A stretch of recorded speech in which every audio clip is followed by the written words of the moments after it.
Se vino Richard Caifal, abogado de la Universidad Mayor de Temuco, es gobernador de la provincia de Cautín y director ejecutivo Fundación Raquisuam. ¿Está bien pronunciado Raquisuam? Muy bien. Raquisuam. Además es dirigente de ENAMA, Corporación de Profesionales Mapuche. Richard, muchas gracias por estar acá. Buenas noches.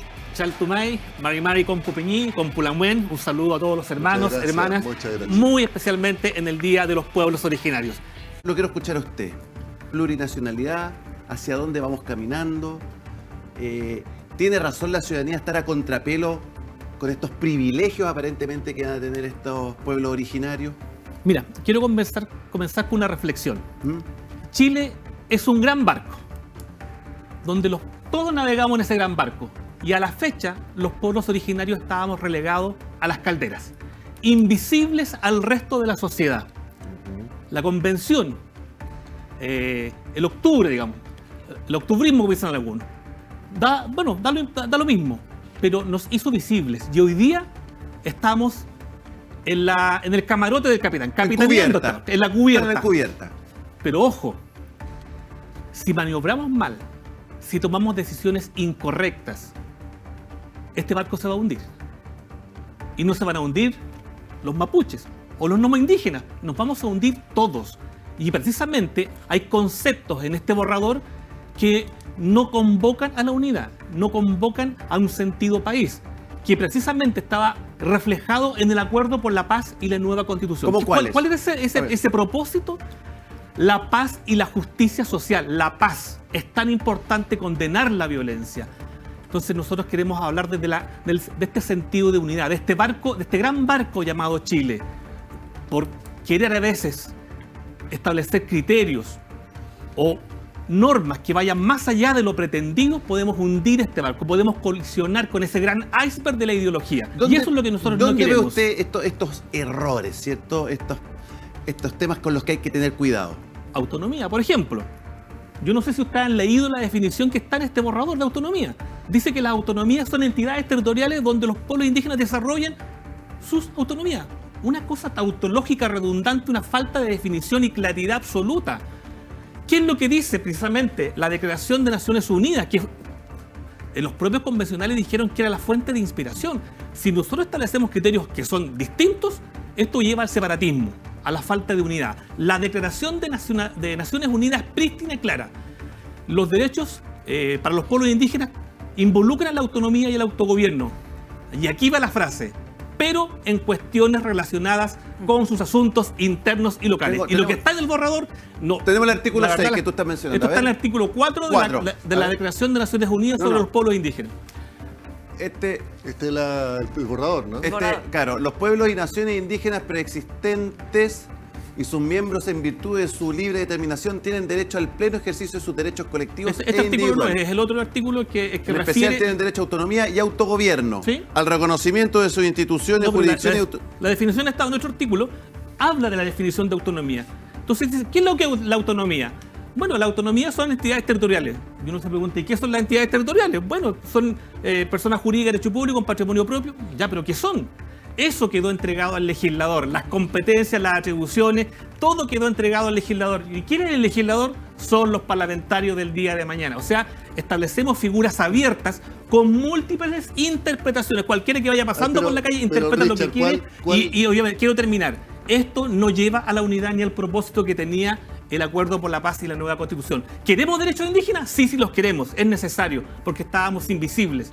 Pero no de la manera que están consagrados en este borrador. Pero Richard, sí, sobre este mismo punto. Usted ha estudiado a fondo los temas a través de su fundación, en fin, su propio trabajo. ¿Y dónde usted ve este peligro? ¿Dónde está esta pasada de rosca, digamos? Lo voy a reiterar. Ya, pero ¿en qué palabra? No estableció el sentido, el alcance, la definición, y posteriormente deja establecido al legislador establecer los requisitos para la conformación y además para las atribuciones. ¿Qué atribuciones van a tener las autonomías territoriales? Nadie lo sabe.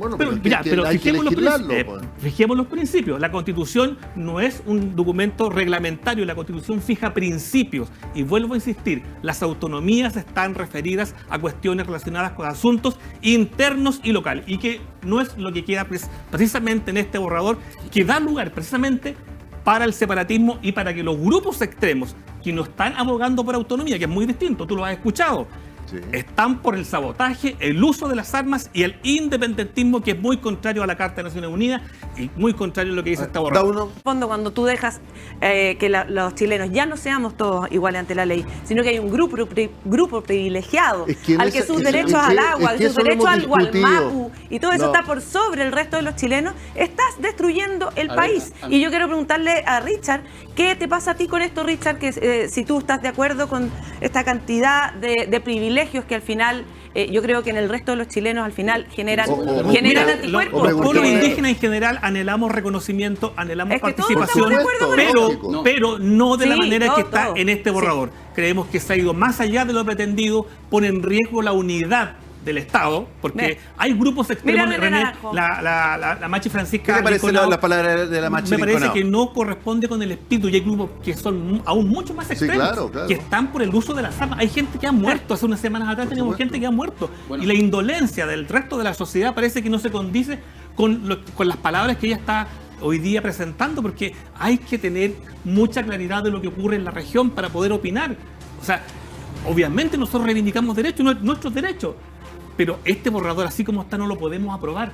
Esta comisión que plantea el borrador constitucional no puede ser una buena forma de solucionar los temas de reivindicación de tierra y toda la conversación y los temas que han entrabado justamente esta relación entre el Estado y las comunidades. Hay un problema de fondo que no tiene que ver solamente con la comisión, tiene que ver con la infinidad de derechos sociales y además las promesas que constan en este borrador. ¿Cómo se financian? ¿Cómo se va a pagar? Responde la pregunta. Hoy día, al día de hoy, hay 1000 comunidades que están a la espera de compra de tierra. ¿Cómo vas a financiar tú esa compra de 1000 comunidades si tienes un Estado que el día de mañana fiscaliza, regula, participa y promueve la economía y además puede desarrollar actividad empresarial en un Estado que es ineficiente por antonomasia? Esos derechos sociales no los vamos a poder... Mira, si quisiéramos responder a solo esas 1000 comunidades que al día de hoy están esperando la compra de tierra, no hay recursos para poder... Pero esas 1000 comunidades van a seguir demandando sus territorios allá o no, artículo 297. Ellos ya pasaron por el proceso que la CONADI tiene, el proceso administrativo, y están esperando años que le compren tierra. Años. Tú me dices, entonces el día de mañana cuando salga ese borrador le vamos a comprar a esas 1000 comunidades o a las 926, como dicen el ministerio. Es la posibilidad de desarrollar un proceso. Se están desarrollando expectativas, falsas ilusiones. Pero en ninguna parte dice que se van a comprar de un día para otro. El convenio 169 ya plantea la necesidad de establecer procedimientos apropiados en el sistema jurídico nacional para precisamente. Pero no se han establecido. Yo creo que la nueva Constitución tampoco termina de hacerse cargo de ese problema. Porque... Tú lo has dicho, no se hace cargo del problema, que está generando lo más grave, digamos, porque está generando falsas expectativas. Si nosotros no estamos en contra del derecho de las tierras. Pero como está planteado en ese borrador, la verdad, la cosa es que volvemos al espíritu inicial, no está generando unidad, no está generando una causa común como país, porque aquí mi vecina es mapuche, pero está casada con un suizo. Tenemos una realidad muy distinta y eso la gente lo tiene que entender. 600.000 personas viven en la región metropolitana, 300.000 viven en la región de la Araucanía. El grueso de la población mapuche está hoy día viviendo en los centros urbanos. Entonces también aterricemos las cifras a la realidad nuestra y a la realidad de los restantes pueblos originarios, que además tienen otro tipo de necesidades. Los pueblos del norte tienen otro tipo de realidades muy distintas a la realidad del pueblo mapuche. Entonces, mira, es del Estado. Los pactos no cumplidos son formas de violencia. Y aquí lo que no ha habido precisamente pactos no cumplidos. La convención dijo algo cuando murió José Catril, dijo algo cuando a Seferino González lo acribillaron. Él no dijo absolutamente nada. Pero espérate. Sabemos que han ejercido el terrorismo en la zona sur y la gente que vive ahí es la afectada día a día por esa violencia. Tú dices que no hay terrorismo en la zona sur. Sí, lo dijo textual. Richard, ¿tú qué dices? Mira, una cosa es lo que diga una resolución judicial y espérate. Y uno dice, no hay terrorismo porque no hay ninguna sentencia judicial, salvo una que condenó a un testigo de la fiscalía. Pero tú le has preguntado a las víctimas, le has preguntado a la familia de Osvaldo Antileo, que él lo acribillaron en su domicilio, otros mapuches, le has preguntado a Lonco Cariqueo, que le acribillaron a sus 2 hijos con armas de guerra, si eso no es terrorismo, yo creo que hay que ponerse en el lugar de las víctimas, mapuches y no mapuches, a esa persona que murió quemada dentro de un camión. Nosotros estamos por condenar esos episodios de violencia, entiéndanlo, por favor. No estamos en contra de los derechos indígenas, estamos a favor, pero no lo podemos hacer a cualquier costa, no, a cualquier costo.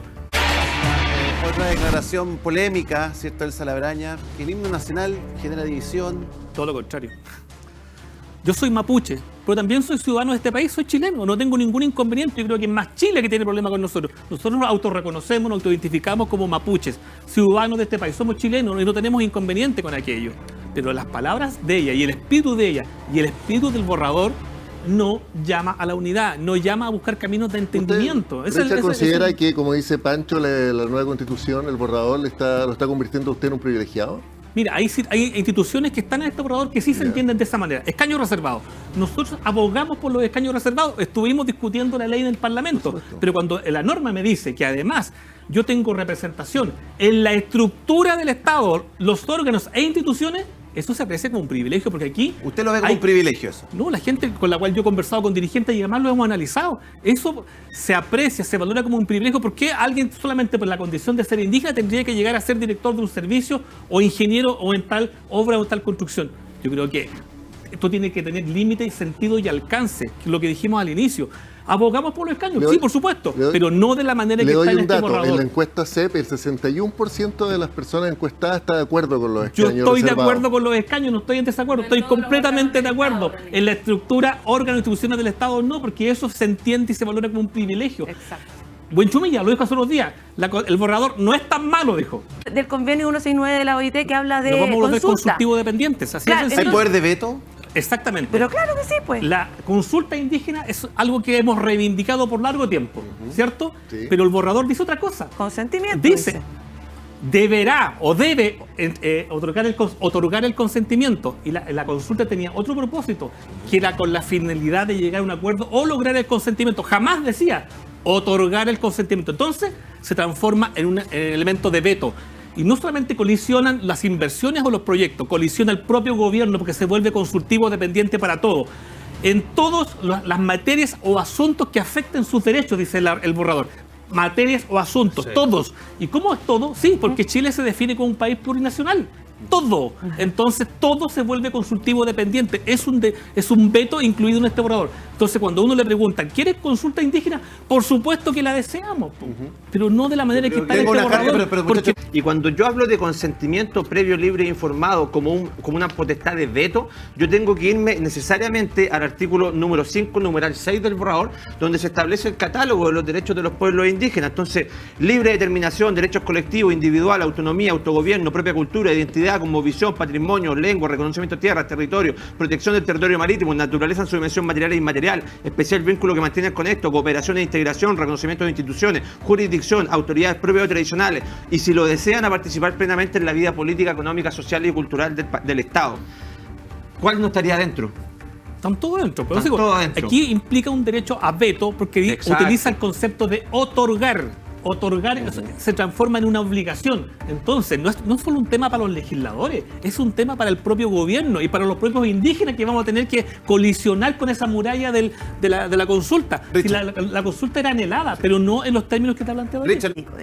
¿Quién va a inventar? ¿Quién va a pensar todos esos sistemas? No sabemos. Nadie ¿Quién va a calificar para un sistema u otro? Tampoco lo sabemos. ¿Qué va a significar tener 11 sistemas diferentes? No lo visualizamos. Y me gustaría preguntarle a Richard qué opina de a lo mejor desde el punto la de vista de los mapuches, conceptual, insistir, la técnica legislativa deficiente dejó un artículo abierto donde además se vulnera un principio para el mundo jurídico es fundamental, el debido proceso. Podemos atentar contra el debido proceso a no estar estableciendo criterios para poder resolver los asuntos de relevancia jurídica. La igualdad ante la ley. ¿Qué va a pasar con las víctimas? Eso también es un hecho que hay que profundizarlo. Si no podemos dejar esa figura abierta a la interpretación. Decía que no existía un sistema jurídico mapuche. ¿Qué dices tú? Mira, existen elementos de la cultura y la costumbre que son necesarios para resolver con pertinencia. pero también hay instituciones que han ido absorbiendo el tema también en resolución de conflictos en materia penal. Por ejemplo, ¿tenemos el acuerdo reparatorio hoy día? Sí, tenemos el acuerdo reparatorio en materia penal. Existe la instancia de conciliación en todos y cada uno, en la mayoría de los procesos, familia, penal, el laboral. O sea, hay esta instancia de conciliación y acuerdo reparatorio, que era la forma tradicional quizás de poder resolver estos conflictos. Pero cuando tú dejas la figura abierta, la verdad las cosas es que cualquiera que va pasando por la calle interpreta lo que quiere. Para mí y eso es peligroso para la unidad. Hay un código penal. A ver, Richard, ¿cuál es el problema? Deja entregado además al legislador a definir la creación del legislador de turno. La materia, digamos. Si aquí hay que definirlo desde los principios, si Pancho tiene razón, la Constitución define principios del norte, hacia dónde vamos a caminar. Pero si tú no lo estableces, entonces cualquiera va a decir el norte queda para allá o el norte queda para este otro lado. Entonces la gente tiene que tener claridad de lo que está votando también, y que eso no puede ser aceptado. En los términos que está planteado no se puede aceptar, porque atenta contra el debido proceso, así de sencillo. El debido proceso no es un principio nuestro, es un principio jurídico transversal a nivel universal. Así es. El debido proceso está, a lo menos tiene que tener incorporado quién te va a juzgar, cómo te va a juzgar. Si esto es una cosa muy básica. Tú cometes un delito, atropellas a alguien en la región, ¿quién te va a juzgar? Cuando además ya hoy día el convenio 169, en su artículo 10, refiere de que se deben establecer sanciones distintas al encarcelamiento. En materia penal, por ejemplo. Entonces, tú como víctima, ¿cómo vas a quedar? ¿Te vas a sentir indefenso? ¿Te vas a sentir frustrado? Entonces, el sistema jurídico que está planteado en el borrador requiere mejoras sustanciales para ser aprobado. Así como está, la verdad las cosas es que es inconsistente y incoherente. Como mapuche y como machi, las tierras, el territorio, la restitución de la tierra, que se le entregue a los mapuches la tierra que le quitaron anteriormente. Y por eso estoy acá. Aquí la derecha hablan. ¿Cuánto tierra quieren los mapuches? ¿Cuánta hectárea? Nosotros no estamos hablando de hectárea, estamos hablando de territorio de Guaymapo, de norte, sur, a este, oeste, porque están los mapuches allá. Que también se le faltaba el respeto a los pueblos originarios con la interpretación del himno patrio. ¿No se debió haber tocado la canción nacional? Yo creo que no, igual es como un... El himno nacional genera mucha división también en nuestro país. Pero no deberíamos entender que es la canción que nos representa, así como la bandera. A ti te representa, a los pueblos originarios no. Entonces hay un tema de respeto también con ellos. No, te lo planteo desde el punto de vista que es la Constitución de Chile, por eso es la Constitución de la República de Chile, que tiene ese himno. Sí, es la Constitución precisamente que vamos a cambiar. Por eso, la que van a desarrollar. La que vamos a desarrollar y probablemente, no sé, capaz que a alguien se le ocurra y diga ya vamos a hacer un himno nuevo, ¿por qué no? Otra bandera. Estamos en un proceso de refundación del país.